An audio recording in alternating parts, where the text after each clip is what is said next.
আমি যে আয়াতখানা আপনাদের খেদমতে তিলাওয়াত করেছি উক্ত আয়াতে আল্লাহ তাআলা বলেন, মান আমিলা সালিহাম মিন যাকারিন আও উনসা ওয়া হুয়া মুমিন ফালানুহইয়ান্নাহু হায়াতান তাইয়্যিবা ওয়া লানাজজিয়ান্নাহুম আজরাহুম বিআহসানি মা কানু ইয়ামালুন। আল্লাহ রাব্বুল আলামিন বলেন, মান আমিলা সালিহাম মিন যাকারিন আও উনসা, যে নারী অথবা পুরুষ আমলে সালেহ করে, ওয়া হুয়া মুমিন, আর সে মুমিন। তার মানে মুমিন নারী অথবা পুরুষ যদি আমলে সালেহ করে, আল্লাহ তাআলা জানায় দেন ওই ইমানদার নারী আর পুরুষ যারা নেক আমল করলো তাদের জন্য আল্লাহ তাআলা দুনিয়া আখিরাত উভয় জাহানে প্রতিদানের ব্যবস্থা রেখে দিয়েছে। একজন ইমানদার সে যদি নেক আমল করে, ইমানদার, কথা খেয়াল দিয়ে শুনবো, ইমানদার যদি নেক আমল করে তাহলে তার এই নেক আমলের প্রতিদান আল্লাহ শুধু আখিরাতে দিবেন তা নয়, দুনিয়ায়ও দিবেন, আখিরাতেও দিবেন। তবে যে বেঈমান সে যদি কোনো ভালো কাজ করে, আল্লাহ তাআলা তার এই ভালো কাজের বিনিময়ে যা প্রতিদান দিতে চান পুরোটাই দুনিয়াতে দিবেন, আখিরাতে বেঈমানের ভালো কাজের জন্য কোনো প্রতিদান নাই। আবার মন্দ কাজ, পাপের কাজ মুমিন করুক আর কাফের করুক, আল্লাহ তাআলা এই মন্দ কাজের কিছু প্রতিদান দুনিয়ায় দিবেন, পরিপূর্ণ প্রতিদান আখিরাতে দিবেন। তাহলে ইমানদার ভালো কাজ করলে দুনিয়ায়ও প্রতিদান পায়, আখিরাতেও প্রতিদান পায়। আল্লাহ রাব্বুল আলামিনের নিজাম কত সুন্দর!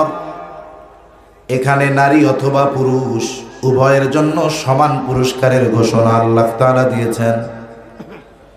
কিন্তু অন্যান্য ক্ষেত্রে অনেক সময় দেখা যায় আমরা মনে করি নারী এবং পুরুষের প্রতিদানের ক্ষেত্রে তারতম্য থাকতে পারে, কিন্তু এমনটা নয়।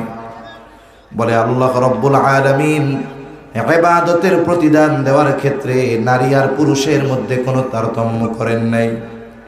যদিও মৌলিকভাবে, সৃষ্টিগতভাবে, গঠনগতভাবে নারী এবং পুরুষের মধ্যে কিছুটা পার্থক্য রয়েছে।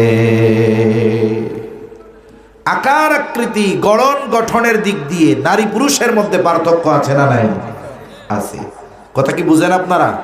এটা তাকবীর দেন, নারায়ে তাকবীর, নারায়ে তাকবীর। যে না বুঝবেন বলবেন যে বুঝতাছি না। গঠন এই হিসাবে নারী পুরুষের মধ্যে পার্থক্য আছে, তবে একেবারে মৌলিক দিক দিয়ে নারী পুরুষের মধ্যে পার্থক্য নেই। বলতে পারেন হুজুর মৌলিক দিক দিয়ে পার্থক্য নাই মানে? দেখুন, আপনার আমার এই দেহের দাম কতক্ষণ আছে? বলে রূহ যতক্ষণ আছে, ঠিক কিনা বলেন? আল্লাহ না করুক কারো ক্ষেত্রে যদি এমনটা হয় যে এইখানে তার দেহ থেকে রূহ আলাদা হয়ে গেল, প্রাণ পাখি বের হয়ে গেল, বলেন তো উনি দেখতে যত সুন্দর হোক, ওনার স্ত্রী, ওনার কন্যা, ওনার বোন এই কথা বলবে নাকি যে আজ রাতটা আমার ভাইয়ের দেহ ঘরের মধ্যে ল্যাপের তলে রাখবে?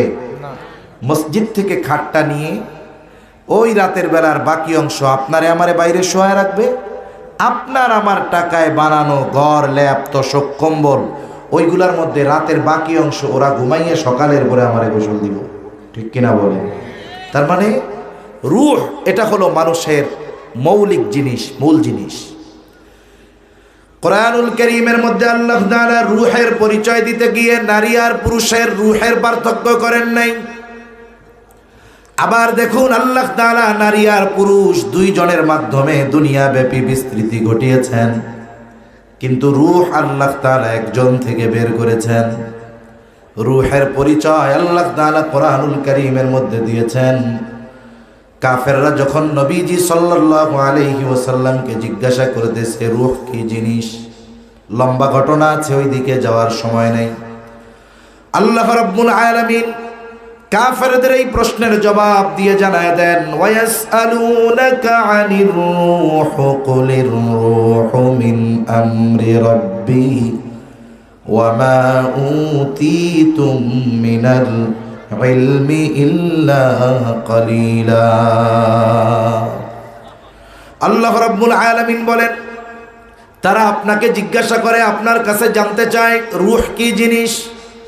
আপনি বলে দেন, কুলির রূহু মিন আমরি রব্বি, রূহ হলো আমার রবের আদেশ, আমার রবের প্রত্যাদেশ।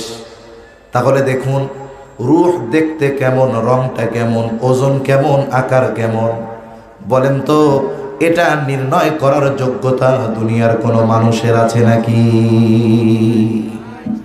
এজন্যই আল্লাহ তাআলা এর পর কি বলেন, ওয়ামা উতীতুম মিনাল ইলমি ইল্লা কালিলা।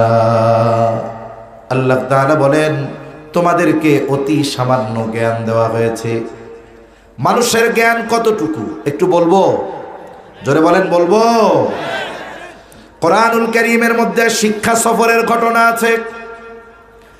আমাদের দেশে অধিকাংশ সময় স্কুল থেকে, কলেজ থেকে, ইউনিভার্সিটি থেকে শিক্ষা সফরে যাওয়া হয়। আমরাও দেশের বিভিন্ন প্রান্তে যাওয়ার সুবাদে দেখি ছেলেমেয়েরা, যুবক যুবতীরা দলে দলে শিক্ষা সফরে যায়। যদিও এটার নাম শিক্ষা সফর, বলে ওই সফরগুলার মধ্যে কোনো সুশিক্ষা নাই, বরং ওই সফরগুলার মধ্যে কুশিক্ষার সফরে ভরা। যুবক যুবতী এদেরকে এদের মা বাবা, অভিভাবক সাথে না এসে যুবতী মেয়েকে পাঠায় দিছে 5 দিনের জন্য কক্সবাজার। ওই জায়গায় কি শিখবে এটা কি বলা লাগে?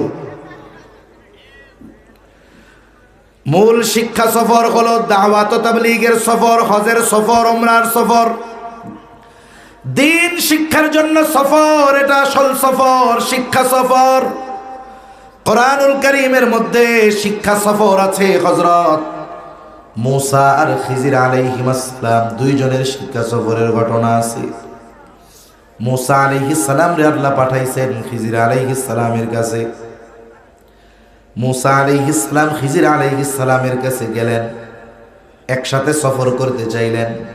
অপর দিক দিয়া আল্লাহ খিজির আলাইহিস সালাম রে জানায়া দিছে, খিজির তোমার কাছে আমার নবী মূসা রে পাঠাইলাম আলাইহিস সালাতু ওয়াস সালাম। কেন পাঠাইছেন? খিজির আলাইহিস সালাম রে আল্লাহ জানাইছেন। এবার দুইজনের সফর শুরু হলো। প্রথমে দুইজন একটা নৌকায় করে সাগর পাড়ি দিবে, সমুদ্র পাড়ি দিবে। দুইজন নৌকার মধ্যে উঠছে।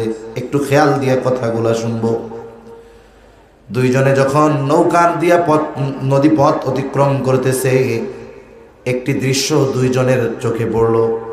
দৃশ্যটা হলো, যদি কেউ সমুদ্র পথে, নদী পথে লম্বা সফর করে থাকেন, দেখে থাকবেন অনেক সময় সমুদ্রের মধ্যে পাখি উঠতে থাকে এবং পাখির যখন পানির তৃষ্ণা পায়, ওই পাখি উড়ন্ত অবস্থায় সমুদ্রের পানির সাথে ঠোঁট লাগায়া পানি পান করতে থাকে।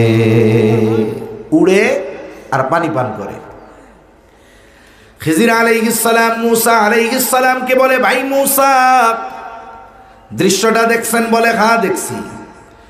এইবার খিজির আলাইহিস সালাম বলতেছে, ভাই মূসা আল্লাহ তাআলার ইলম, আল্লাহ তাআলার জ্ঞান যদি গোটা সমুদ্রের পানির সমপরিমাণ হয়, আল্লাহর জ্ঞান যদি গোটা সমুদ্রের পানি পরিমাণ হয়, তাহলে আল্লাহ তাআলার জ্ঞানের তুলনায় সমগ্র সৃষ্টির জ্ঞান ওই পাখির ঠোঁটে লেগে থাকা পানির চাইতেও কম। সুবহানাল্লাহ বলে।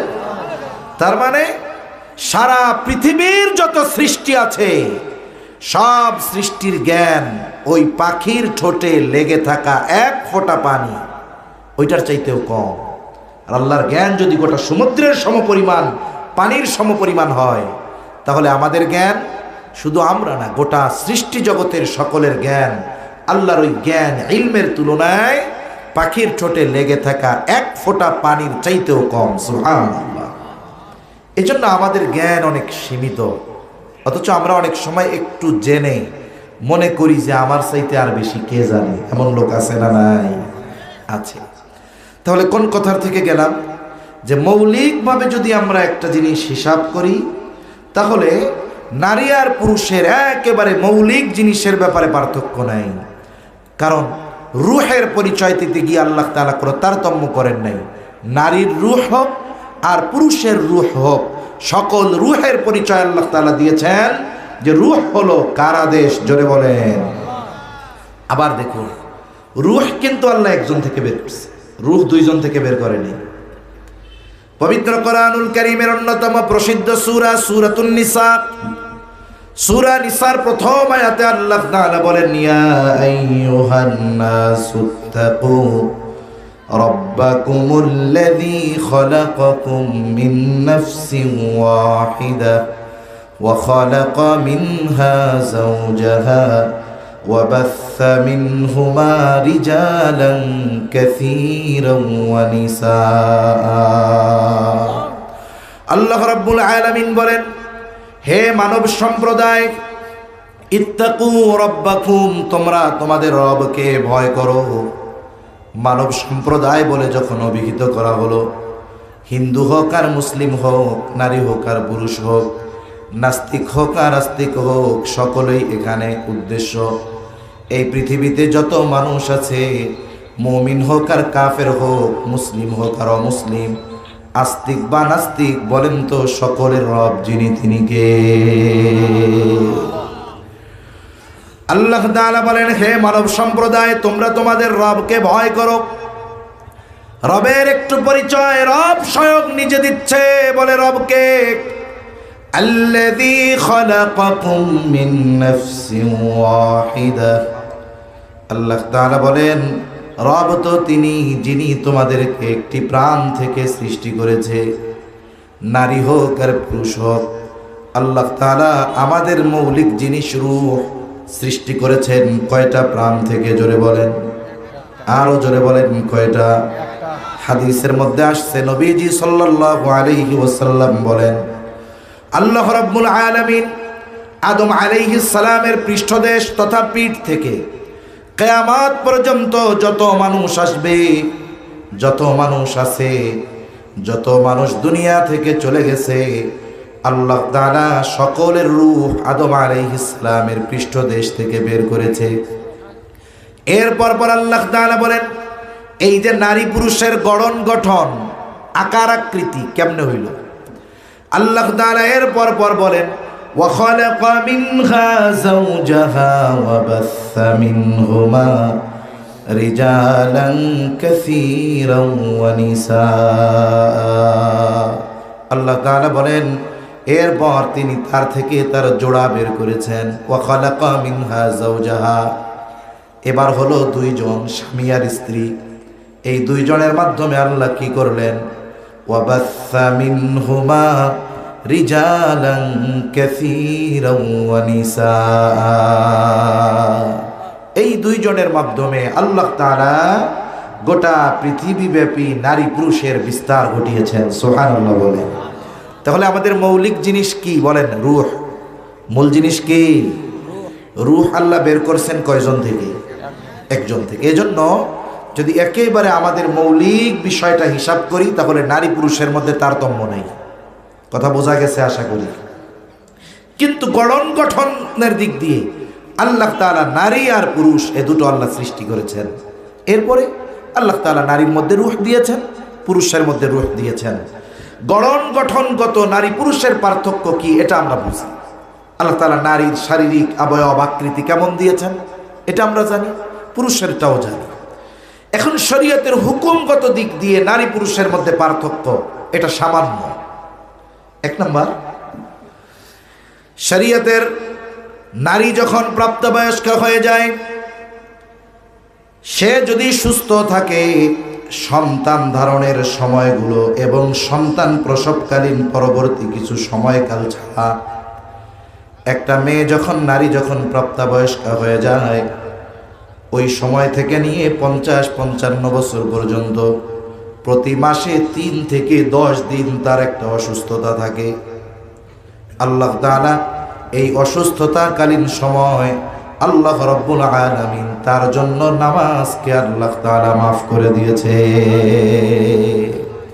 এই সময়গুলোতে যদি তার নামাজ ছুটে যায় তাহলে এটা আর কাজা করা লাগবে না।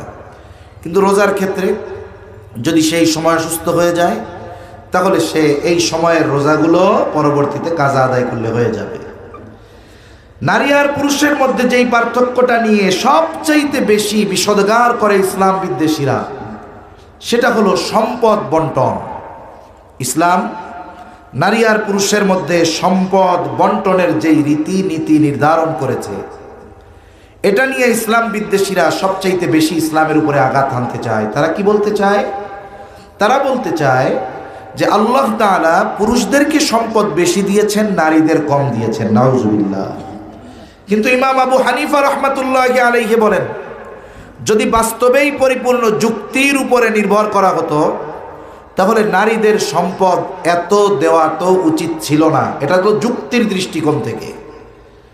এজন্য যারা বলে নারীদেরকে ইসলাম ঠকিয়েছে, তারা আসলে জ্ঞানের কমতির কারণে বলে। দেখুন, একজনের বেতন হলো 25,000 টাকা। কত হাজার?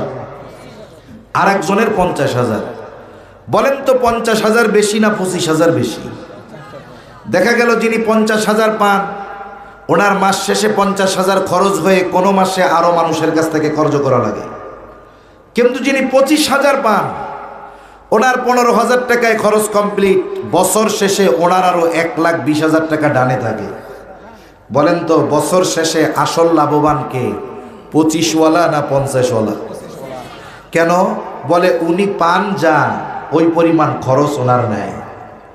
আপনি শরিয়াতে এমন একটা খাত দেখাতে পারবেন না যেই জায়গায় নারীকে আদেশ করা হয়েছে তুমি ব্যয় করো, নারীকে খরচ করার আদেশ দেওয়া হয়েছে, এরকম একটা খাত দেখাতে পারবেন না। যাকাতের খাত ছাড়া, সাদাকাতুল ফিতির ছাড়া।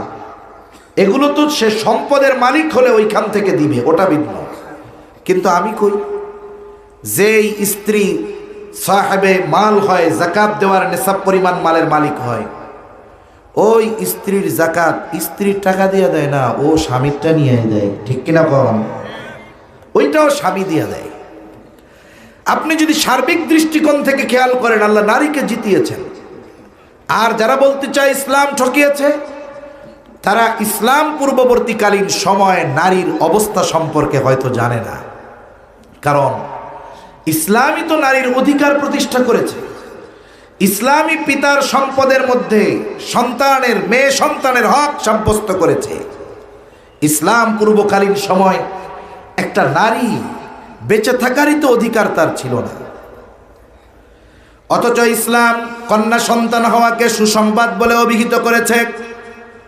অথচ ইসলাম পূর্বকালীন সময় যখন তাদেরকে এই কন্যা সংবাদের সুসংবাদ দেওয়া হতো, জাহেলিয়াতের সময় অবস্থা কি হতো আল্লাহ তাআলা বলেন, ওয়া ইযা বুশিরা আহাদুহুম বিল উনসা যাল্লা ওয়াজহুহু মুসওয়াদ্দান ওয়া হুয়া কাযীব।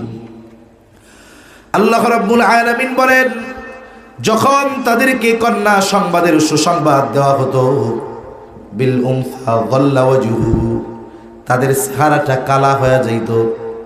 শুধু তাই না, তাদের চেহারা তো কালো হয়ে যাইত, ওরা একেবারে হীন মনস্কা হয়ে যাইত। মানুষের সামনে চেহারা দেখানো লজ্জার কারণ মনে করত। যতক্ষণ না ওই কন্যা সন্তানকে তারা জীবন্ত দাফন না করতে পারত, ততক্ষণ পর্যন্ত তারা অন্তরের মধ্যে শান্তি অনুভব করত না। বাইতুল্লাহর পাশে এখনো জায়গাটা সংরক্ষিত আছে, ঘিরে রাখা হয়েছে। পশ্চিম পাশে বাইতুল্লাহ, ওই জায়গায় জাহেলিয়াতের সময় জীবন্ত কন্যাদের দাফন করা হতো, পুঁতে ফেলা হইত। অথচ ইসলাম কন্যা সন্তান হওয়াকে সুসংবাদ বলে অভিহিত করেছে। সুবহানাল্লাহ বলেন। রাসূল আকরাম সাল্লাল্লাহু আলাইহি ওয়াসাল্লাম জানিয়ে দেন, মান আলা জারিয়াতাইন, যার দুইটা কন্যা সন্তান হলো, আর সে ওই দুই কন্যা সন্তানের কষ্ট সহ্য করলো, তার মানে তাদেরকে বড় বানালো, খাওয়ালো, পড়ালো, দিন সে গেল। এরপরে ওই দুই কন্যাকে দুইটা দিনদার পাত্রের সাথে বিবাহ দিয়ে দিল। নবীজি বলেন, আমি আর ওই সন্তানের অভিভাবক, ওই কন্যার অভিভাবক জান্নাতের মধ্যে পাশাপাশি অবস্থান করব। নবীজি সুসংবাদ দিয়েছেন। এখানে দুটো সুসংবাদ আছে। একটা হলো দুই কন্যাকে যদি এইভাবে লালন পালন করা যায়, সে জান্নাতে যাবে। শুধু জান্নাতে যাবে তা নয়, বরং সে জান্নাতে গিয়ে নবীজির সাথে অবস্থান করতে পারবে। সুবহানাল্লাহ বলে। এজন্য কন্যা সন্তান হইলে বেজার হবেন? আরে এখনো তো এই সভ্য সমাজেও তো মেয়ে হইলে বেজার হয়। আরে ছেলের ঘরে মেয়ে হইছে, বেজার হবে দাদা, দাদিও বেজার হয়। আরে উনিও যে মহিলা, উনি এটা চিন্তা করে না। উনি তো কমপক্ষে খুশি হওয়ার দরকার ছিল যে আমার দলের একজন বাড়ছে, তা উনিও বেজার হয়। এটা ঠিক নয়। তিরমিজির একাধিক হাদিস আছে, তিরমিজি শরীফের মধ্যে ধারাবাহিকভাবে অনেকগুলো হাদিস। যার 3টা কন্যা আছে অথবা 3টা ভগ্নী আছে, বোন আছে, বাবা নাই, এই ভাই ওই 3 বোনকে লেখাপড়া শেখালো, খাওয়ালো, পড়ালো, বড় করলো। অথবা বাবা 3 কন্যাকে লেখাপড়া শিখাইলো, খাওয়াইলো, বড় বানাইলো, দিন শেখালো। 3টা দিনদার পাত্রের সাথে বিবাহ দিয়ে দিল। বলে এই কন্যাগুলো কিয়ামতের দিন তাদের জন্য জাহান্নাম থেকে অন্তরায় হয়ে যাবে। জাহান্নামে যাওয়ার ক্ষেত্রে তারা বাধা হয়ে দাঁড়াবে।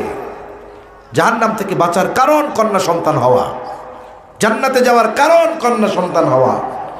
নবীর সাথে জান্নাতে থাকার সুযোগ কন্যা সন্তানের মাধ্যমে পাওয়া যায়। সুবহানাল্লাহ বলে না? এজন্য ইসলাম কন্যা সন্তানকে সুসংবাদ বলে অভিহিত করেছে। অথচ ইসলাম আসার আগে এই কন্যা সন্তান হইলে মুখ কালা হয়ে যাইত। রাস্তায় যখন বাইর হইতো মাথার মধ্যে রুমাইল নামাই দিয়া পর্দা করতো নিজে, যেন চেহারা অন্য কেউ না দেখতে পারে। বলবো ওই দেখো যে মাইয়ার বাপ যায়। এটা গালির চাইতে বেশি আঘাত লাগতো তাদের। অথচ ইসলাম আসার পরে কন্যা সন্তান হওয়াকে সুসংবাদ বলে অভিহিত করলো ইসলাম। শুধু তাই না, ইসলাম নারীর হক প্রতিষ্ঠা করেছে। কন্যা হিসাবে, স্ত্রী হিসাবে, মা হিসাবে, বোন হিসাবে, একজন নারী হিসাবে ইসলাম নারীর অধিকার যেভাবে প্রতিষ্ঠা করেছে, এই পৃথিবীর অন্য কোনো জীবন দর্শন করতে পারে নাই। ঠিক কিনা বলেন? এজন্য ইসলাম বিদ্বেষীদের এই কথাগুলো শুনে হীনমনস্ক হওয়া যাবে না। দেখুন, কন্যার হক এটা শুরু হয়তো পিতার ঘর থেকে নিয়ে প্রথমে সুসংবাদ বলে অভিহিত করা হলো। এরপরে এই কন্যার অনেক পরিচয় হয়।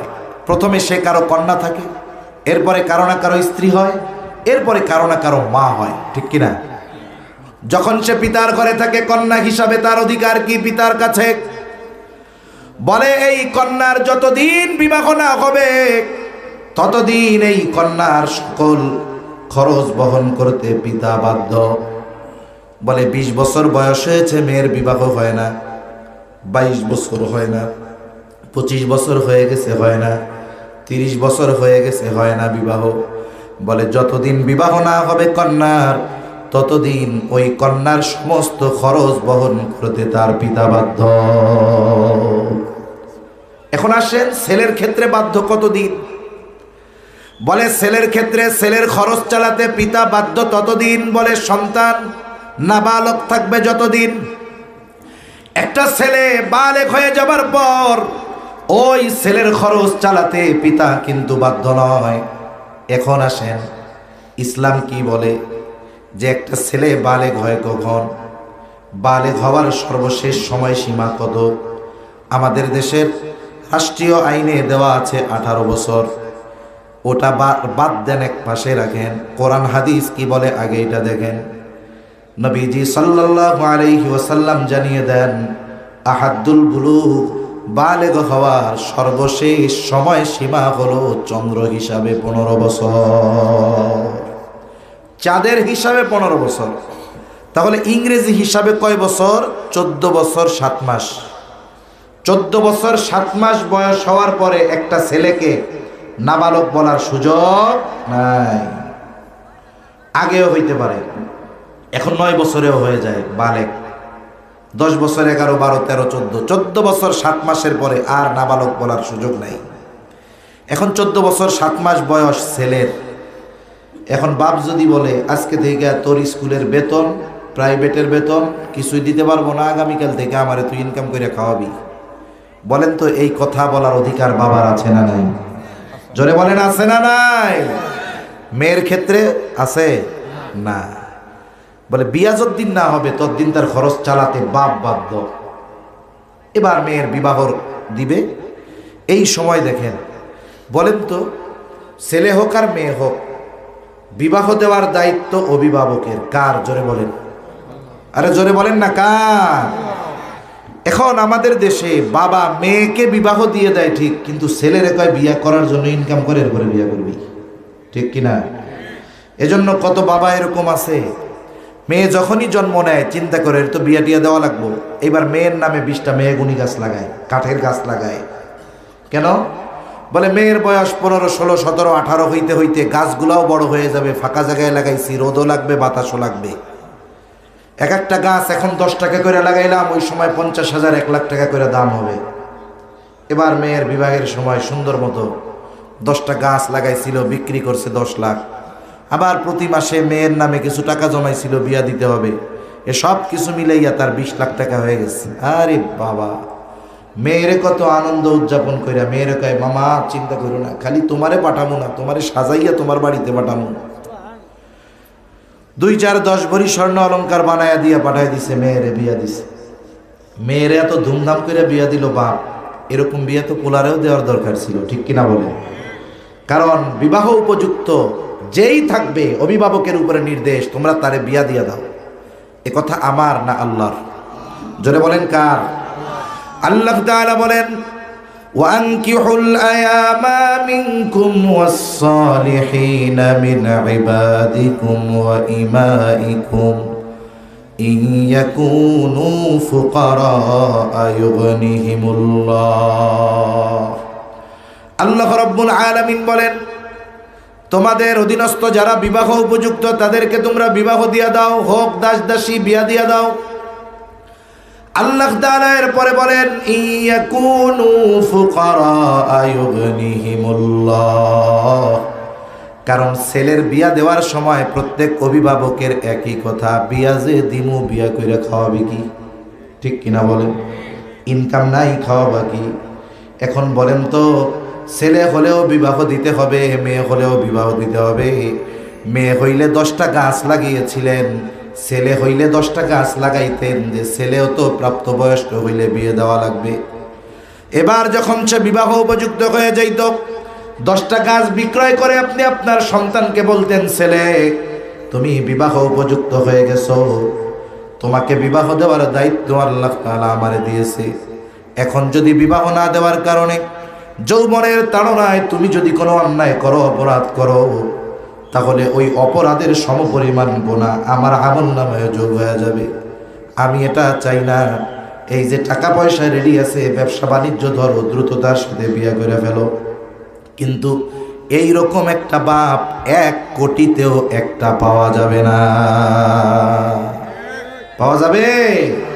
এজন্য কত যুবক ইনকাম করতে পারতেছে না, বিয়ে করতে পারতেছে না, অটোমেটিক বয়স বাড়তে বাড়তে মাথা শহীদ চান্দু স্টেডিয়াম হয়ে গেছে।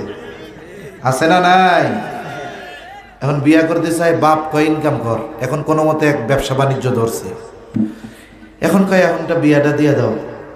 তোমারে 25 বছর খাওয়াইলাম, আমাকে 5 বছর না খাওয়াই পরের মেয়েরে খাওয়ানো ধরবা, আমাকে 5 বছর খাওয়াবে, এরপরে বিয়ে করো। এরকম বলে কি বলে না? বলেন। এতে কি হচ্ছে? মনে রাখবেন, বিবাহ দিয়া দেন। আল্লাহ বলছেন, ইয়াকুনু ফুকারা ইউগনিহিমুল্লাহ। যদি দরিদ্র হয়, ধনী বানায় দিবেন কে? আল্লাহ। এর একটা শর্ত আছে, বিবাহটা হতে হবে গুনাহমুক্ত, সুন্নাত তরিকায়। যেই বিবাহের মধ্যে গুনাহ নাই, ওই বিবাহের মধ্যে আল্লাহ তাআলার রহমত বরকত ভরপুর থাকে। কিন্তু আমাদের বিবাহ অনুষ্ঠানগুলো শুরুই হয় গুনাহ দিয়ে, ঠিক কিনা কোন? এজন্য বিবাহের মধ্যে বরকত থাকে না। তাহলে কন্যা সন্তান বাবার ঘরে যখন থাকে সব খরচ চালাবে বাবা, স্বামীর ঘরে যখন যাবে সব খরচ চালাবে স্বামী। উল্টা কন্যার জন্য মোহর সাব্যস্ত করা হয়, দেনমোহর দেওয়া লাগে। এরপরে স্বামীর ঘর থেকে যখন একটা সময় আল্লাহ তারে সন্তান দেয়, স্বামী দুনিয়া থেকে যদি চলে যায়, ওই মহিলার সব খরচ চালানোর দায়িত্ব আল্লাহ তাআলা স্পেশাল ভাবে আয়াত নাজিল করে সন্তানের উপরে আল্লাহ তাআলা দায়িত্ব দিয়ে দেয়। তাহলে একটা নারীর গোটা হায়াতে কোনো খরচ নাই, আর পুরুষের খরচের কোনো শেষ নাই। এই দৃষ্টিকোণ থেকে যদি হিসাব করেন, আল্লাহ তাআলা নারীকে জিতিয়ে দিয়েছে। নারীকে আল্লাহ তাআলা ঠকান নাই, বরং নারীকে আল্লাহ কি করেছেন? জিতিয়ে দিয়েছেন। ইবাদতের ক্ষেত্রে আল্লাহ তাআলা কোনো তারতম্য করেন নাই, বরং যদি একটু সূক্ষ্মভাবে হিসাব করা হয় দেখা যাবে যে এখানেও আল্লাহ তাআলা নারীকে জিতিয়ে দিয়েছে। একজন পুরুষ যদি ইচ্ছা করে সে নফল নামাজ মসজিদে গিয়ে পড়তে পারে। একজন পুরুষ যদি ইচ্ছা করে নফল ইবাদত যেখানে খুশি গিয়ে করতে পারে। কিন্তু একজন নারী যখন ঘরে থাকে তার সন্তান লালন পালন করতে হয়, সন্তান লালন পালনের সাথে সাথে স্বামীর জন্য রান্না করতে হয়, ঘরের মানুষগুলোর জন্য রান্না করতে হয়, শ্বশুর শাশুড়ির জন্য খাবার রান্না করতে হয়, স্বামীর আত্মীয় স্বজন আসলে তাদের আপ্যায়ন করতে হয়। বুজুর্গানে দিন বলেন, কোন স্ত্রী যদি এই গৃহের কর্মগুলো আল্লাহ তাআলার সন্তুষ্টির জন্য করে, আল্লাহ রাব্বুল আলামিন এই গৃহস্থলী কাজগুলো তার আমল নামায় কবুল ইবাদত বলে যোগ করে দেয়। পুরুষ মসজিদে গিয়ে নামাজ পড়েছে, কবুল হতেও পারে নাও পারে, কিন্তু উনি যদি ঘরের কাজগুলো আল্লাহর সন্তুষ্টির জন্য করে এগুলো ওনার আমল নামায় কবুল ইবাদত বলে যোগ হয়ে যায়। ঠিক কিনা বলেন?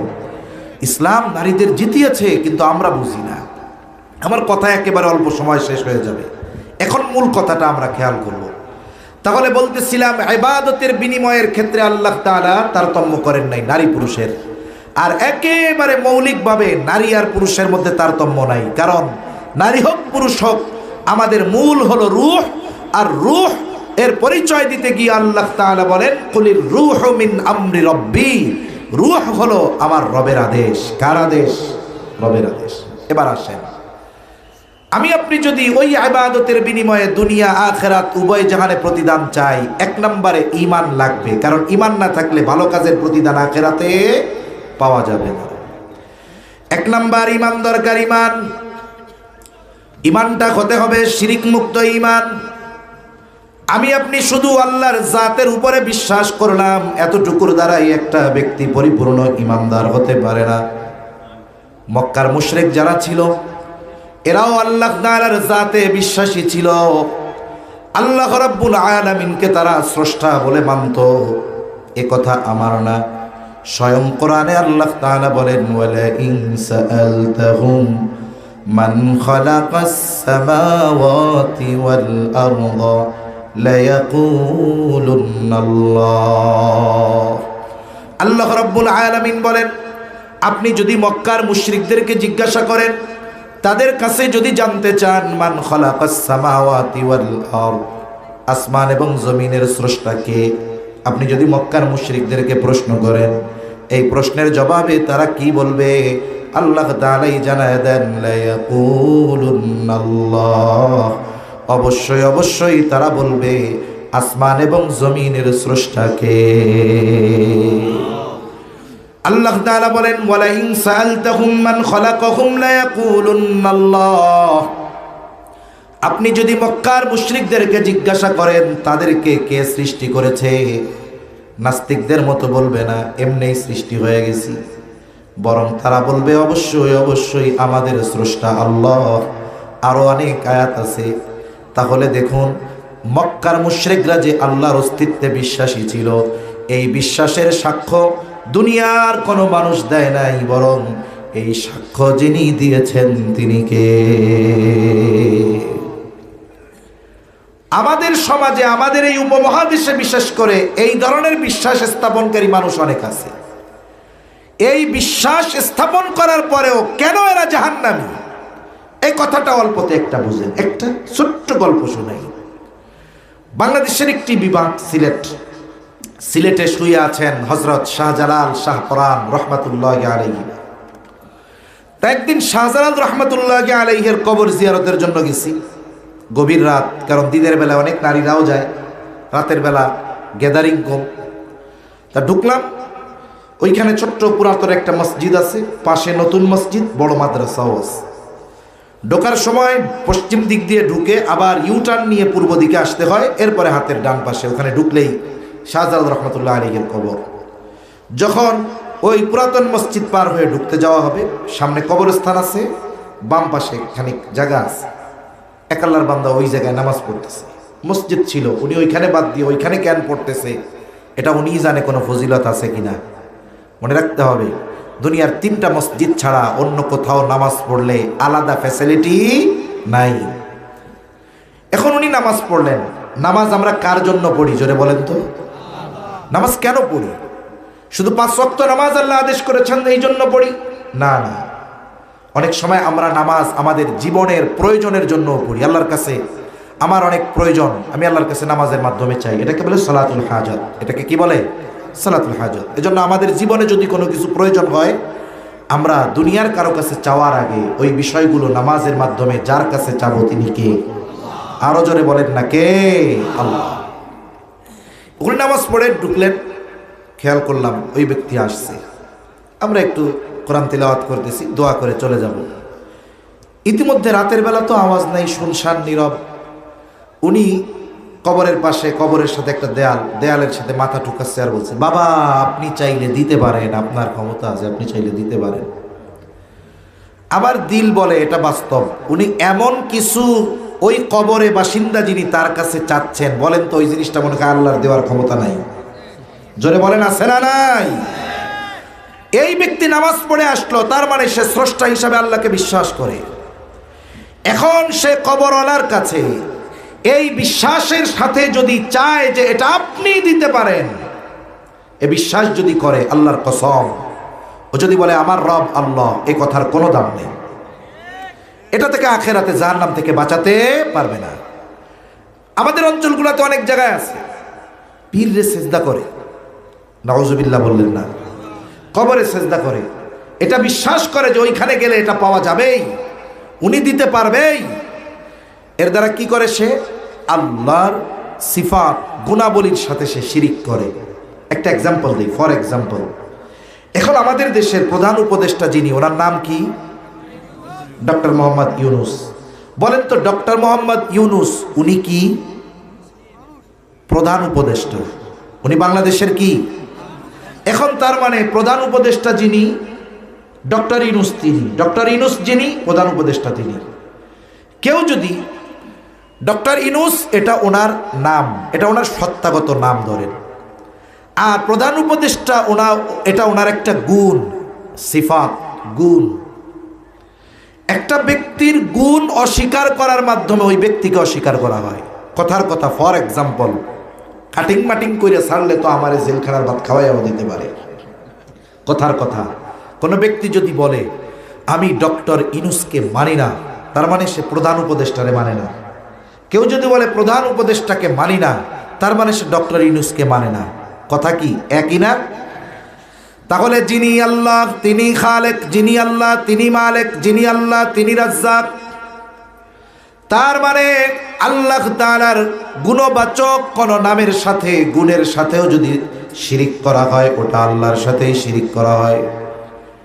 মক্কার মুশরিকেরা আল্লাহর জাতের সাথে শিরিক করত না, কিন্তু কিছু মূর্তিকে মনে করত এটা তারই দেওয়ার ক্ষমতা আছে, এই জন্য আল্লাহকে বাদ দিয়ে মূর্তির কাছে চাইত। আর আমাদের সমাজের কিছু মানুষ মূর্তির কাছে ঠিক চায় না, পীরের কাছে চায়, কবরের কাছে চায়। এবার বলেন তো, মক্কার মুশরিক আবু জেহেল আর এই ব্যক্তিগুলার মধ্যে কোনো তফাৎ আছে নাকি? এজন্য শিরিক থেকে আমাদের বাঁচতে হবে। আমার আকীদা, আমার বিশ্বাস, সব কিছু দেওয়ার মালিক কে? জোরে বলেন। আমি আপনি আমার আপনার ইমানটারে শিরিক মুক্ত করব। 2 নাম্বার, এরপরে যদি আমল করি 4টি শর্তের আলোকে, আমার আমলগুলো কবুল করবেন কে? আমি যদি আমার আমলগুলো ইমান ঠিক রেখে ওই 4 শর্তে করি, আমার আমল যত ছোট হোক কবুল করবেন কে? কারণ ইমান যদি খাঁটি হয়ে যায়, নবীজি সাল্লাল্লাহু আলাইহি ওয়াসাল্লাম বলেন, আখলিস দীনাকা ইয়াকফিকাল আমালুল কলিল। তোমার ইমান খাঁটি করো, অল্প আমল নাজাতের জন্য যথেষ্ট হয়ে যাবে। এই 4টি শর্ত মনে রাখবো, অল্প কথা। 1 নাম্বার, আমি আপনি যেই আমলটাই করি না কেন, একমাত্র যার সন্তুষ্টির জন্য করব তিনি কে? একমাত্র আল্লাহর জন্য করব। আমার আমল যত ছোট হোক, আমি কাউকে একটু দান সাদকা করতেছি, আমি কাউকে একটু সাহায্য করতেছি, আমি যাই করি, ইবাদত যত আছে সব একমাত্র কার জন্য? আল্লাহর জন্য। এজন্য আল্লাহ তাআলা শিক্ষা দেন, নবী আপনি বলেন, কুল ইন্না সালাতি ওয়া নুসুকি ওয়া মাহইয়ায়া ওয়া মামাতি লিল্লাহি রাব্বিল আলামিন। আল্লাহ তাআলা বলেন, নবী আপনি বলেন, ইন্না সালাতি, নিশ্চয় আমার নামাজ, ওয়া নুসুকি আমার কুরবান, ওয়া মাহইয়ায়া আমার জীবন, ওয়া মামাতি আমার মরণ, একমাত্র কার জন্য? বলে রব্বুল আলামিন, এই জগৎ সমূহের প্রতিপালক আল্লাহ তাআলার জন্য। করব তো ইনশাআল্লাহ। 2 নাম্বার, যে কোনো ইবাদত নবীজির তরিকায় করতে হবে, করতে হবে আল্লাহর খুশির জন্য। সিস্টেমটা হবে নবীর শেখানো সিস্টেমে। মনে রাখতে হবে, এ পৃথিবীতে এমন কোনো ইবাদত নাই যেই ইবাদতের পদ্ধতি নবীজি আমাদের শিখিয়ে যাননি। আমরা ইসলাম সম্পর্কে জানি না, আমরা আপনাদের জানাতে পারি না, এটা আমাদের ব্যর্থতা। কারণ অনেক সময় আমরা চিন্তা করি আল্লাহর খুশি না, শ্রোতার মনোরঞ্জনের চেষ্টা করি। আমরা চেষ্টা করি আমি যাওয়ার পরে যেন আমার ওয়াজ শুই না তারা আমার কয়, হুজুর ওয়াজ যা করছে, গরম ওয়াজ ফাটাই ফেলছে। আর একজন যেন বলে, আরে বেটা হাসাইতে হাসাইতে সাইজ করে ফেলছে। এজন্য অনেক ওয়াজ ইউটিউবে অনেক সময় অনেকে শিরোনাম দেয় খুব বাজে বাজে, কয় যে ওয়াজে হাসতে হাসতে লুঙ্গি খুলে গেল। কোনো কথা হইল? ওয়াজ এটা তো উম্মতের দরদ নিয়ে করার দরকার ছিল, দিল থেকে করার দরকার ছিল। আহা, আমার মানুষগুলো নামাজ পড়ে না, আমার মানুষগুলো অন্যেরটা মেরে খায়, ক্ষেতের আইল কুপাইতে কুপাইতে হাজি সাহেব আর একজনেরটা সব নিয়ে নিতেছে। আছে না এরকম? অভাব নাই। তার মধ্যে যেন আল্লাহর ভয় আসে যে না, আমি অন্যায়ভাবে যদি আর একজনের 1 বিঘত জমিও দখল দেই, নবীজি বলেছেন কিয়ামতের দিন 7 তবক জমিন তার গলার সাথে ঝুলায় দেওয়া হবে। আমার মানুষেরা যেন মানুষের হক নষ্ট না করে, অন্যকে যেন কথার দ্বারা কর্মের দ্বারা কষ্ট না দেয়। আমরা আপনাদেরকে এই কথাগুলো বলার দরকার ছিল, কিন্তু আমরা কি চিন্তা করি? আমরা চিন্তা করি আপনারা যেন আমার প্রতি ধাবিত হন, আল্লাহর প্রতি না। কি চিন্তা করি? যে শ্রোতাগুলো যেন আমার প্রতি আকৃষ্ট হয়। আমার চেষ্টা এটা থাকে না যে শ্রোতাগুলো আল্লাহর দিকে ফিরে যাবে, এ চেষ্টা আমাদের থাকে না। এজন্য আমরা শ্রোতাদের খুশি করার জন্য কথা বলি, এটা সমীচীন নয়। আমাদের কথা বলতে হবে মানুষদেরকে আল্লাহর পথে জুড়িয়ে দেওয়ার জন্য, ঠিক কিনা বলেন? আরে আমার যদি ত্রুটি বিচ্যুতি থাকে, আপনারা যদি 10টা লোক আমল করেন, কিয়ামতে আপনারা আমার নাজাতের কারণ হতে পারে কি পারে না? এজন্য ইসলাম সম্পর্কে আমরা আপনাদের জানাতে পারি নাই, আমাদের ব্যর্থতা, মাফ করে দিবেন। ইসলাম এমন এক জীবন দর্শন, জীবন ব্যবস্থা, যেখানে রাতের বেলা বাতি নিভিয়ে ঘুমাতে হবে, এটাও ইসলাম শিখিয়েছে। সুবহানাল্লাহ বলে না? নবীজি সাল্লাল্লাহু আলাইহি ওয়াসাল্লাম তিরমিজির হাদিস বলেছেন, বাতি নিভিয়ে ঘুমাও রাতের বেলায়। নবীর সময় কি কারেন্টের বাতি ছিল নাকি? তেলের বাতি ছিল। আপনাদের এদিকে কি বলে তেলের বাতি? রে বাতি বলে না, তেলের বাতি, তেলের বাতি, হারিকেন, তেলের বাতি। আমাদের ওস্তাদরা বলতেন কমপক্ষে তো 2টা কারণ পাওয়া যায় বাতি নিভাতে বলার। 1 নাম্বার কারণ, সারা রাত যদি বাতি জ্বলে, আপনি ঘুমায়া আছেন, বাতি জ্বলতেছে, এতে কি হবে? অপচয়। আর অপচয়কারী কার ভাই? শয়তানের ভাই। 2 নাম্বার, আপনার তেলের বাতি আছে, ইঁদুর বা বিড়াল ধাক্কা দিয়ে ফালায়া দিল, আপনার কাপড়ে লাগলো, বিছানায় লেগে গেল, আগুন ধরে জীবন নাশের আশঙ্কা আছে। এখন আপনার তো তেলের বাতি নাই, লাইটের বাতি। এটা যদি কারেন্টের বাতিও সারা রাত জ্বালায় ঘুমান, অপচয় হবে কি হবে না? কি করবেন? আপনিও করবেন, বাসায়ও শিক্ষা দিবেন যে শোনো, রাতে তো বাতি বন্ধই করি। নবীজি হাদিসে আসছে, নবীজি বলছে বাতি নিভায়া ঘুমাবা। এজন্য যখন বাতি নিভাবা তখন নিয়ত করবা, মনে মনে চিন্তা করবা, লাইটটা নিভাচ্ছি ঘুমাতে যাব এই জন্য না, লাইটটা নিভাচ্ছি নবী বলছেন এই জন্য। নিয়ত করবা এটা, বিসমিল্লাহ বলে সুইচ বন্ধ করবা। বলে এই যে সুইচটা বন্ধ করে বাতি নিভাইলা, এটাও ইবাদত। সুবহানাল্লাহ বলেন। নবীজি বলেছেন রাতের বেলা বিছানা ঝাড়ু দিয়ে ঘুমাবা, কমপক্ষে লুঙ্গির নিচ দিয়ে হলেও ঝাড়ু দিবা। এর দ্বারা আবার এটা উদ্দেশ্য না যে লুঙ্গি দিয়েই ঝাড়ু দিবেন, এটা হলো গুরুত্ব বোঝানোর জন্য নবীজি বলছে যে ঝাড়ু টাড়ু কিচ্ছু নাই, লুঙ্গি দিয়া হইলেও ঝাড়ু দিবা। বাসায় প্রত্যেকেরই কম বেশি ম্যাট্রেস যত কম দামি হোক আর কিছু না থাক, খালি পাটির উপরে ঘুমাইলেও তো ঝাড়ুটা দেয়, ঠিক না? আপনি বাসায় গিয়ে শিখাবেন যে দেখো নবীজি বিছানা ঝাড়ু দিয়া ঘুমাইতে বলছে, ঝাড়ু তো দিবাই। ঝাড়ু দেওয়ার সময় নিয়ত করবা যে ঝাড়ু দিচ্ছি ময়লা পরিষ্কারের জন্য না, নবীজির সুন্নাহ, নবীজি বলছে এই জন্য। তাহলে কি হবে? বলে এটাও ইবাদত হয়ে যাবে। সুবহানাল্লাহ বলেন। আপনি ঘরের জানালা কাটবেন দক্ষিণ পাশে, বিল্ডিং বানাইছেন, যদি জানালা না দেন তাহলে তো আওয়াজ ঢুকবে না, বাইরের আওয়াজ ঢুকবে। এখন দক্ষিণ পাশে জানালা কাটেন, নিয়ত করবেন কি যেন আজানের আওয়াজটা ঘরে আসে। আপনি যদি এই নিয়তে জানালা কাটেন তাইলে মনে হয় দক্ষিণের বাতাস আর ঢুকবে না, মনে হয় ঘরে ঢুকবে নাকি বাতাস বলবে ধর্মিয়া তুমি আজানের আওয়াজের জন্য কাটছো, আমি বাতাস তোমার ঘরে যাব না। আপনি কাটলেন যেন আজানের আওয়াজ আসে, এই জন্য আমি যেন নামাজে যাইতে পারি, বাতাস এমনিই আসবে। এই জন্য আমাদের নিয়তটা যদি আমরা শুধু একটু ডাইভার্ট করি, আমাদের কাজগুলোও ইবাদত হয়ে যাবে। সুবহানাল্লাহ। তাহলে ইবাদত কার তরিকায় করব? নবীর তরিকায়। 3 নাম্বার, যেই ইবাদত করব সেই ইবাদতের ইলমগুলো অর্জন করব। যেমন নামাজ পড়বেন, নামাজের যতগুলো ফরজ আছে, বলেন তো ফরজ যদি ছুটে যায় নামাজ হবে? নামাজের বাহিরে ভেতরে 13 ফরজ, একটা ছুটলে নামাজ শেষ। এখন যেই নামাজি ফরজগুলো জানে না, নামাজের মধ্যে যদি তার ফরজ ছুটে যায় সে টের পাবে না। টের পাক আর না পাক তার নামাজ কিন্তু থাকবে না। নামাজের ওয়াজিব 14টা, 14টি ওয়াজিবের মধ্যে থেকে যদি একটিও ছুটে যায় সাহু সেজদা দিতে হবে, নাইলে নামাজ হবে না। এখন যদি নামাজি নামাজের ওয়াজিব 14টা না জানে তাহলে সে সাহু সেজদা দিবে না, কারণ ওয়াজিব ছুটলে সে টের পাবে না। সে টের পাক আর না পাক ওয়াজিব ছুটে গেল, সাহু সেজদা দিল না, তার নামাজও হবে না। নামাজ ভঙ্গের 19টি কারণ, বলে একটি কারণ যদি পাওয়া যায় নামাজ ভেঙে যাবে। যদি নামাজি নামাজ ভঙ্গের 19 কারণ না জানে, নামাজের মধ্যে নামাজ ভঙ্গের কারণ পাওয়া যাবে, সে বুঝতে পারবে না। সে বুঝুক আর না বুঝুক তার নামাজ কিন্তু থাকবে না। দেখেন অজু ভঙ্গের কারণ জানতে হবে, কারণ অজু যদি ভেঙে যায় নামাজ থাকবে না।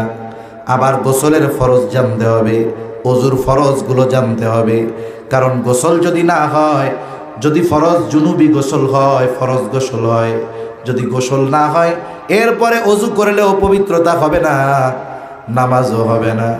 অজুর ফরজগুলো যদি ঠিকমতো আদায় না হয় পবিত্রতা হবে না, নামাজও হবে না।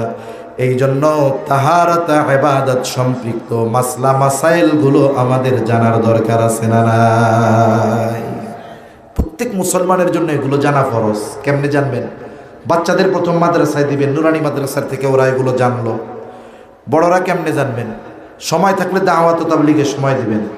কাজকর্ম আছে, বাইরে যাওয়া যায় না, এশার নামাজের পরে তো কমপক্ষে ফ্রি থাকেন।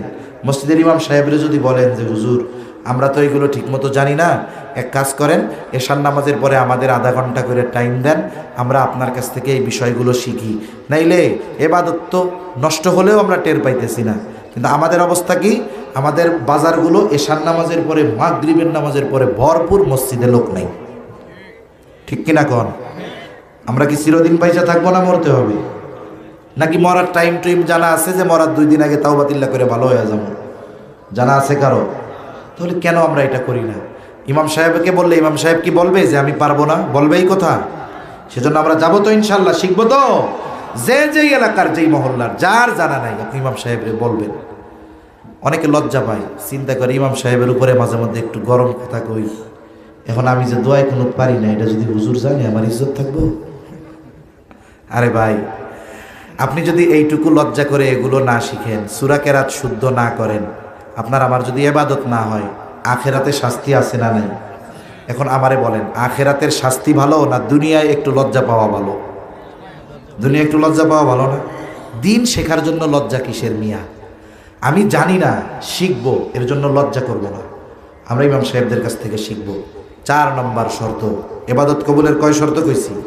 4 শর্ত। 1 নাম্বার আল্লাহর জন্য ইবাদত, 2 নাম্বার সুন্নাত তরিকায়, 3 নাম্বার ইলম অর্জন করা, 4 নাম্বার বলে উপার্জন আর খাবার উভয়টা হালাল হতে হবে। অনেকের খাবার হালাল, উপার্জন হালাল না।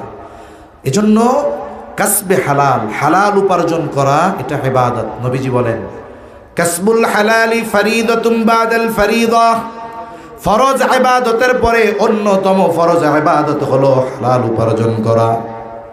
একটা ব্যক্তি 5 ওয়াক্ত ফরজ নামাজ ঠিকঠাক মতো পড়ে, এরপরে নফল ইবাদত করার তার টাইম নাই, হালাল উপার্জনের জন্য হালাল কর্ম করে, বলে ওই লোকটা হালাল উপার্জনের নিয়তে যখন হালাল কর্ম করবে, বলে ওই আমলটাও ওই কর্মটাও তার আমল নামায় ইবাদত বলে গণ্য হয়ে যায়। এজন্য আমাদের সমাজের মানুষের একটা বদভ্যাস আছে। বদভ্যাসটা কি? আমরা অনেক সময় ছোট পেশার মানুষ যারা, আমাদের দৃষ্টিতে যেটা ছোট পেশা, কোনো হালাল পেশা ছোট না, তাকে লজ্জা দেওয়ার জন্য অনেক সময় আমরা তার কর্মটাকে সামনে আনি, তার পরিচয় নাম জানা থাকার পরেও। একটা উদাহরণ দিই, গ্রামের মধ্যে সালিশ হয় না অনেক সময়? আমাদের গ্রামে হয়। অ্যাডভোকেট থাকে, প্রফেসর থাকে, মাদ্রাসার মোহতামিম থাকে, ডাক্তার থাকে, ইঞ্জিনিয়ার থাকে, এলাকার বাসিন্দা হিসাবে একজন ভ্যানওয়ালাও আছে। ওই জায়গায় সবাই শিক্ষিত, একমাত্র ভ্যানওয়ালা অশিক্ষিত, তার প্রাতিষ্ঠানিক শিক্ষা নাই। গ্রামে অনেক মুরব্বী আছে, আমি গ্রামে গেলে মুরব্বীদের সাথে থাকি, অনেক কিছু শেখা যায়। সালিশ দেখছি, অনেক সালিশ, কিছু মুরব্বী আছে 2 হাত হাঁটুর উপরে দিয়ে মাথা 2 হাতে গুজা রাখে, এরকম। অনেকজন শিক্ষিত মানুষ মিলে একটা জিনিসের সমাধান করে, হয় না। উনি 2.5 ঘন্টা পর মাথা একটা উঠাইয়া 2 কথা কয়, 2.5 ঘন্টায় ওনারা যা পারে নাই 2 কথায় কমপ্লিট। এরকম মুরব্বী আছে না কিছু? কিন্তু ওই মুরব্বীরা যদি বলেন চাচা আপনার নামটা একটু কলম দিয়া লেখেন তো, উনি বলবে বাবা এটা আমার দ্বারা সম্ভব না, টিপসই ছাড়া আমি পারব না। কিন্তু আল্লাহ তাআলা ওনাকে আউট নলেজ দিছে। একটা মানুষ প্রাতিষ্ঠানিক শিক্ষা না থাকলেও আল্লাহ তাআলা তাকে অন্য দিক দিয়ে বুঝ দিতে পারে। এখন শিক্ষিত মানুষটা সমাধান করতে পারতেছে না, এখন ওই রিক্সাওয়ালা ভ্যানওয়ালা ও বলতেও ভয় পায়, চিন্তা করে যে এরা সবাই অ্যাডভোকেট, উকিল, শিক্ষিত, আর আমি যদি বলি কি বলবে। যখন দেখে সমাধান হয় না, বলে চাচা যান আমি একটা কথা কই, আমার কথাটা একটু শুনেন। আরেকজন ধমক দিয়ে আমরা ভ্যানওয়ালা চুপ কর। এই জায়গায় এত বড় বড় শিক্ষিতরা রয়েছে, তারা সমাধান দিতে পারে না, এই যে ভ্যানওয়ালা আমাকেও সমাধান দিতে। এরকম লোক আছে না নাই? আচ্ছা, এই লোকটা তো পরিচিত মানুষ, আপনি তার নাম ধরে উদ্দেশ্য করে বলতে পারতেন, তার কর্মটাকে সামনে আনলেন কেন? কর্মটাকে কেন সামনে আনলেন? ভ্যানওয়ালা কেন বললেন? ওর তো নাম আপনি জানেন। তার মানে কি? তার কর্মটাকে সামনে এনে তাকে লজ্জা দেওয়াই আপনার মূল উদ্দেশ্য। এজন্য কোনো ব্যক্তির কর্ম যত ছোট হোক, সেটা যদি হালাল হয়, কর্মের কারণে তাকে আমরা তিরস্কার করব না। এই পৃথিবীর বড় বড় বুজুর্গ অতীতে গেছেন, যাদের জীবনের কর্ম ছিল কি? মাছ ধরা। এই পৃথিবীর বড় বড় মনীষী আছে, অমুসলিমদের মধ্যেও। বাদাম ব্যস্ত মনে হয় আব্রাহাম লিঙ্কন, নাকি বাদাম বিক্রি করতো মনে হয় এক সময়, কিন্তু সে আমেরিকার প্রেসিডেন্ট হয়ে গেছে। আমাদের পাশের দেশের প্রধানমন্ত্রী চা ব্যস্ত, সেও প্রধানমন্ত্রী হয়ে গেছে। এজন্য মনে রাখতে হবে, কারো কর্ম যদি বৈধ হয়, হালাল হয়, কর্মের কারণে তাকে তুচ্ছ করব না। এজন্য উপার্জনটা হালাল করব, খাবারটা হালাল খাবো। কারো খাবার উপার্জন যদি হারাম হয়, বড় বড় অনেকগুলো ক্ষতি। 3টা ক্ষতি বলি। 1 নাম্বার ক্ষতি, তার দোয়া কবুল হয় না। কি কবুল হয় না? জোরে বলেন। 2 নাম্বার, তার ইবাদত কবুল হয় না। 3 নাম্বার, সে জান্নাতে প্রবেশ করতে পারবে না। নবীজি বলেন লা ইয়াদখুলুল জান্নাতা জাসাদুন গুদিয়া বিল হারাম। তাহলে ঈমান শিরিক মুক্ত আমল করব কয় শর্তের আলোকে? 1 নাম্বার আল্লাহর জন্য, 2 নাম্বার নবীজির তরিকায়, 3 নাম্বার ওই ইবাদতের বা ইলম অর্জন করব, 4 নাম্বার হালাল খাবো, হালাল উপার্জন করব। হালাল যদি কেউ হারাম খায়, 3টা ক্ষতি। কয়টা ক্ষতি? 1 নাম্বার ক্ষতি, দোয়া কবুল হয় না। 2 নাম্বার ইবাদত কবুল হয় না। 3 নাম্বার জান্নাতে যেতে পারবে না। এইভাবে যদি কোনো নারী পুরুষ তার জীবন অতিবাহিত করে, আল্লাহ তাআলা দুনিয়া আখিরাত উভয় জাহানে পুরস্কার রাখছে। দুনিয়ায় কি দিবে? আল্লাহ বলেন ফালানুহিয়ান্নাহু হায়াতান তাইয়্যিবা। 5 মিনিটের মধ্যে কথা শেষ, একটু খেয়াল দিয়া শুনি। অনেক সময় দেখবেন ইমাম সাহেব, খতিব সাহেব দোয়া করে, আল্লাহ অমুককে আপনি হায়াতে তাইয়্যিবা দান করেন। হায়াতে তাইয়্যিবার তাফসীর কি? বলে হায়াতে তাইয়্যিবার এক ব্যাখ্যা, বলে শান্তিময় পবিত্র জীবন। বড় রাজপ্রাসাদের মধ্যে শান্তি নাই, যদি তার ঘরে শান্তি না থাকে, মনে করেন একজনের মেয়ে ভালো না, কথা শুনে না, ছেলে ভালো না, ও এসি রুমের মধ্যে এসি চালাইয়া ঘুমের ট্যাবলেট খাইলেও ওর ঘুম আসবে না, ঠিক কিনা? আরেকজনের মাটির ঘর, কিন্তু তার বিবি দিনদার, ছেলেটা হাফেজ, মেয়েটা পর্দা করে চলে, দেখবেন ওর উপার্জন কম, 3 বেলা পেট ভরে খাইতে পারে না, কিন্তু জীবনে তার শান্তিতে ভরপুর, ঠিক কিনা কর? তার জীবনে কোনো অপবিত্রতা নাই, গোনা নাই। এই যে পবিত্র, শান্তিময় পবিত্র জীবন। 2 নম্বর, হায়াতে তাইয়্যিবার আর এক ব্যাখ্যা, বলে অমুখাপেক্ষী জীবন আল্লাহ দান করবে। মানুষের কাছে চাওয়া লাগবে না, তাকে তার প্রয়োজন মেটাবেন কে? আল্লাহ। আবার যতটুকু দিবে আল্লাহ, ততটুকুতে সে সন্তুষ্ট থাকবে, আল্লাহ তাকে স্বল্পে তুষ্টতা দান করবে। মনে রাখবেন, নবীজি বলেন, বনি আদমের পেট কবরের মাটি ছাড়া ভরবে না। এক জমিন যদি স্বর্ণ পায়, ও কবে আর একটা হইলে ভালো হইতো। কিন্তু স্বল্পে তুষ্টতা যদি পাওয়া যায়, যতটুকু আছে ততটুকু নিয়ে সে খুশি থাকবে। অন্যেরটা দেখে সে হিংসা করবে না, পরশ্রী কাতরতা তার মধ্যে থাকবে না, চাহাত থাকবে না, লোভ থাকবে না। যতটুকু পাবে ততটুকুতেই সে সন্তুষ্ট থাকবে। এরপরে আল্লাহ কি দিবে? বলে ইবাদতের মজা দান করবে। অনেকে তো নামাজ পড়ি না আমরা, অনেক ভাই আছে, কিন্তু অনেক বুড়া মানুষ, খুনা মানুষ, চামড়া ঝুলে গেছে, উত্তরবঙ্গের প্রচণ্ড শীতকে উপেক্ষা করে গভীর রজনীতে ঠান্ডা পানি দিয়ে অজু করে ফজরের নামাজে আসে, এমন মুরব্বী আছে না নাই? ওই মুরব্বীরা জিজ্ঞাসা করবেন ইবাদতের মজা কি? এটা হলো হায়াতে তাইয়্যিবা। আখিরাতে আল্লাহ কি দিবে? ওয়ালানাজজিয়ান্নাহুম আজরাহুম বিআহসানি মা কানু ইয়ামালুন। আমাদের হায়াত 60 থেকে 70 বছর। একটা ব্যক্তি যদি তার এই গোটা 70 বছর প্রাপ্তবয়স্ক হওয়ার পর থেকে নিয়ে কোনো গুনাহ না করে, একেবারে এই গোটা 70 বছর বালেগ হওয়ার পর থেকে নিয়ে যদি একভাবে ইবাদত করতে থাকে, যত সওয়াব তার হবে, বলে আল্লাহ প্রদত্ত একদিনের নেয়ামতের মূল্য ওই 70 বছরের ইবাদত দিয়ে পরিশোধ করতে পারবে না। এজন্য আমরা কেউ ইবাদত দিয়া জান্নাতে যাইতে পারবো না। মূলত জান্নাতে যাব আল্লাহর গোলামির মাধ্যমে। এজন্য আল্লাহ বলেন ওয়ালা নাজজিয়ান্নাহুম আজরাহুম বিআহসানি মা কানু ইয়ামালুন। দুনিয়ায় দিবে হায়াতে তাইয়্যিবা, আখিরাতে কি দিবে? বলে ওয়ালা নাজজিয়ান্নাহুম আজরাহুম বিআহসানি মা কানু ইয়ামালুন। এই দুনিয়ায় আমরা যে আমল করেছি, আমলের তুলনায় অতি উত্তম প্রতিদান আমাদের দিবেন কে? তার মানে জান্নাত দিবে। জান্নাতে কি আছে? বলে মন যা চায় তাই আছে। কি আছে বলেন? মন যা চায় তাই আছে। আল্লাহ তাআলাও বলেন হাদিসে কুদসি, আ'আদতু লিইবাদিয়াস সালিহিন মা লা আইনুন রাআত ওয়ালা উযুনুন সামিআত ওয়ালা খাতারা আলা কলবি বাশার। আল্লাহ তার বান্দাদের জন্য, নেককার বান্দাদের জন্য এমন জান্নাত তৈরি করে রাখছে, মা লা আইনুন রাআত, দুনিয়ার কোনো মানুষ ওই জান্নাত দেখে নাই, ওয়ালা উযুনুন সামিআত, ওই জান্নাতের প্রকৃত নিয়ামতের কথা কোনো কান শ্রবণ করে নাই, ওয়ালা খাতারা আলা কলবি বাশার, কিছু জিনিস আছে দেখি নাই, কল্পনা করা যায়। বলে জান্নাতের নিয়ামত এরকম যে দুনিয়ার কোনো মানুষের অন্তর এটা কল্পনাও করতে পারে না। সুবহানাল্লাহ। তাহলে আমরা কি করব? ইমানকে পরিশুদ্ধ করে ওই 4 শর্তের আলোকে আমল করব তো ইনশাআল্লাহ, করব তো ইনশাআল্লাহ। আল্লাহ তাআলা আমাদের তৌফিক দান করেন, সকলে বলি আমিন। আচ্ছা শুনেন, প্রধান অতিথি হিসেবে আসতে হবে। আচ্ছা ঠিক আছে, মাশাআল্লাহ। শুনেন, পুরস্কার হবে তো, প্রশ্ন হবে। প্রধান অতিথি সাহেবের কথার পরে 2-3 মিনিটের মধ্যে দোয়ার আগে আমরা আমাদের এই যে পরীক্ষা নিমুখ হইছি 3 জন পুরস্কার দেওয়া হবে, রেডি থাকেন। এখন এর আগে প্রধান অতিথি সাহেব বক্তব্য দেওয়ার আগে একটা অনুরোধ, এই যে মক্তবের উদ্যোগে মাহফিল, কিন্তু দুঃখের বিষয় মক্তবটাই চালু নেই। আগে ছিল, এখন নাই মসজিদে। শুনেন, মক্তব হলো, এই যে মুরব্বী যারা আছে ওনাদেরকে জিজ্ঞাসা করেন, ওনারা দিন ইসলাম যতটুক শিখছে মক্তব থেকে শিখছে। এ মক্তব হলো আমাদের শেকড়, আমাদের দ্বীনের শেকড়। মনে রাখতে হবে এক একটা মক্তব কত জরুরি, এটা অনুধাবন এখন না করতে পারলেও কয়েক বছর পরে পারবেন। এজন্য দেখুন, এই মসজিদে মক্তব ছিল, বর্তমানে বন্ধ, এটা বড় আফসোসের বিষয়।